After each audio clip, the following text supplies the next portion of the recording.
ይሄ ደግሞ የ13 ወር ፀሐይ ጸጋ እያልን በምንዘፍንበት ሀገር ከ50% በላይ ህዝብ የቫይታሚን ዲ እጥረት ተጋላጭ መሆኑ አስመልክቶ የተሰራ ነው። እነዚህ 7 ምልክቶች ደግሞ የቫይታሚን ዲ እጥረት መኖሩን ይጠቁሙናል።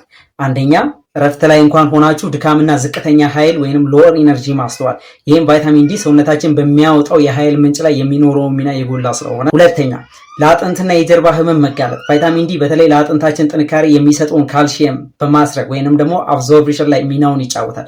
ስለዚህ እጥረት አለ ማለት የአጥንት ህመሞቹ በተለይ ጀርባና ሌሎች አካባቢ በደንብ የሚጠበቅ ይሆናል እንደማለት ነው። ሶስተኛ የጡንቻ ድክመትን ወይም ህመምን ማስተዋል። ምክንያቱም ጡንቻችን ብዙ ጊዜ በአግባቡ ለመከወን ቫይታሚን ዲ ይፈልጋል። እጥረቱ ደግሞ ደካማ የታመመ ጡንቻን በማጎናጸፍ የዕለት ተዕለት እንቅስቃሴችን ከባድ ያደርገዋል። አራተኛ የአመለካከት ለውጥ በተለይ ከድብርት ጭንቀትን ማስተናገድ ጋር በተገናኘ ይህም አይምሮ ላይ ባለው ትልቅ ተጽዕኖ የመጣ ነው።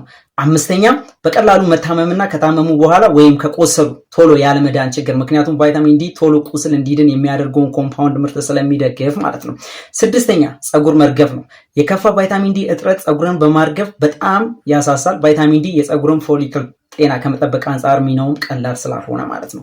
ሰባተኛ ተደጋጋሚ ህመም። ከቫይታሚን ዲ የሚመጣው የደከመ በሽታ መከላከል አቅም ለጉንፋን፣ ኢንፌክሽን ወይም ሌሎች በሽታዎች ተጋላጭ እንድንሆን ያደርገናል። ማዮ ክሊኒክን በምንጭነት ተጠቅሜያለሁ። ከተዘረዘሩት የተሰማችሁን ኮመንት ላይ አስቀምጡ። በኔክስት ከመፍትሄው